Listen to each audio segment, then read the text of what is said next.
તે સદન Gujarat chamber of commerce and industries દ્વારા તારીખ 24 થી 28 જૂન 2024 દરમિયાન સરસાણા સ્થિત Surat international exhibition and convention centre ખાતે ગ્લોબલ ફેબ્રિક એક્સપો 2024નું આયોજન કરવામાં આવ્યું છે। ચેમ્બરના પ્રમુખ શ્રી અશોક ચિરાવાલાએ જણાવ્યું હતું કે અગાઉ વિવનિટ એક્ઝિબિશન તરીકે યોજાતા 5મા એડિશનને હવે વૈશ્વિક સ્તરે ઓળખ મળે તે હેતુથી નામ બદલવામાં આવ્યું છે। આ પ્રદર્શનનો મુખ્ય ઉદ્દેશ્ય સુરતના ટેક્સટાઇલ ઉત્પાદકોને લોકલ ટુ ગ્લોબલ બનાવવાનો છે। एक्सपो में विस्कोस फैब्रिक पर पोजिशन प्रिंट एरजेट पर सालसा प्लेन और सालसा बूटीना फैब्रिक सहित लेटेस्ट टेक्नोलॉजी थी बनेला वस्त्रों प्रदर्शन करवामां आवशे। आ उपरांत लग्जरी जैकेट फैब्रिक, लपेट एम्ब्रोइडरी फैब्रिक और रिसाइकल कॉटन जेवी इको फ्रेंडली प्रोडक्ट्स पण जोवा मळे छे। जेमाना उपप्रमुख श्री रविराज देसाई जणाव्युं हतुं के गत वर्षे आ एक्ઝિબિશન थी एक्ઝિબિટર્सने 450 करोड़थी वधुनो कारोबार मळ्यो हतो, ज्यारे आ वर्षे 600 करोड़ना व्यवसायનો લક્ષ્યાંક રાખવામાં આવ્યો છે। આ પ્રદર્શનમાં દેશભરના 1000થી વધુ મોટા ગજાના ખરીદદારો ઉપસ્થિત રહેશે। સુરત, ગુજરાત, દિલ્હી, મહારાષ્ટ્ર, રાજસ્થાન, તમિલનાડુ, તેલંગાણા, પશ્ચિમ બંગાળ તેમજ ચીનના શેન્ઝુહો સહિત કુલ 200 જેટલા એક્ઝિબિટર્સ આમાં ભાગ લેશે। પ્રદર્શનનું ઉદ્ઘાટન શુક્રવારે સવારે 10 વાગે ઉષા ખાન મારફતિયા હોલ સરસાણા ખાતે યોજાશે, જેમાં ગુજરાત સરકારના ઉદ્યોગ મંત્રી શ્રી જયરામ ગામિત મુખ્ય અતિથિ તરીકે ઉપસ્થિત રહેશે। ખાસ કરીને સદન Gujarat chamber of commerce Ashok Jirawala જે 26, 27, 28ના જે એક્સપો થઈ રહ્યો છે, એક વિવનિટના નામે 4th એડિશન અમે પૂરી કરી છે।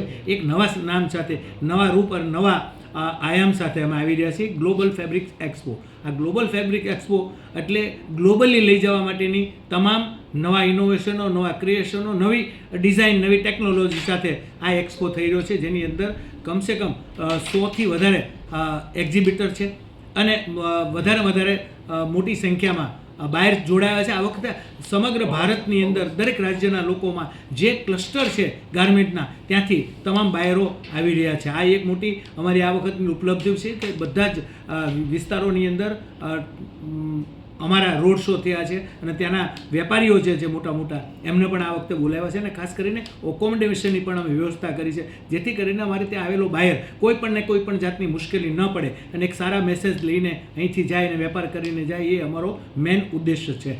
તો આ વખતનો એક્સપો છે એ ગ્લોબલી એક કોમ્પેક્ટ કરવા માટે, ગ્લોબલી માર્કેટને ઊભું કરવા માટે માનનીય વડાપ્રધાનશ્રીના જે નારો છે કે હવે પછી આપણે વિદેશમાં કેવી રીતે કામ કરી શકીએ, વિદેશથી હુંડિયામણ ભારતમાં કેવી રીતે લાવી શકીએ, આ એક નારા સાથે આ એક્સપો અમે માર્કેટની અંદર સુરતની અંદર ચેમ્બરના આંગણે લાવી રહ્યા છીએ। તો તમામ જે આ વખતના જે એક્ઝિબિટર છે એમને પણ એક સારો એવો લાવો મળવાનો છે, કારણ કે તમામ પ્રકારની ક્વોલિટીઓ એક જ સ્થળે તમને જોવા મળવાની છે। એની અંદર ડિજિટલ પ્રિન્ટ હોય, ગાર્મેન્ટ હોય, જેકાર્ડ હોય કે એમ્બ્રોઇડરી હોય, તમામ સેગમેન્ટના લોકો આ વખતે આ એક્સપોની અંદર પાર્ટિસિપેટ થયા છે, જેને લઈને આ ઇન્ડસ્ટ્રીઝને એક મોટું બૂસ્ટ મળશે એવું માની રહ્યો છું। ગત વર્ષોની અંદર જે અમારો એક્સપો હતો એમાં કદાચ 400 કરોડથી વધારેનો વેપાર થયો હતો। આ વખતે અમને આશા છે કે 600 કરોડથી વધારે વેપારી એમાં વેપાર થવાનો છે અને એનાથી કદાચ વધે તો નવાય નહીં, કારણ કે આ વખતે અમારું જે ટાર્ગેટ છે એ સમગ્ર ભારતને અમે ધ્યાનમાં લીધું છે। અમે ટાર્ગેટ લીધો છે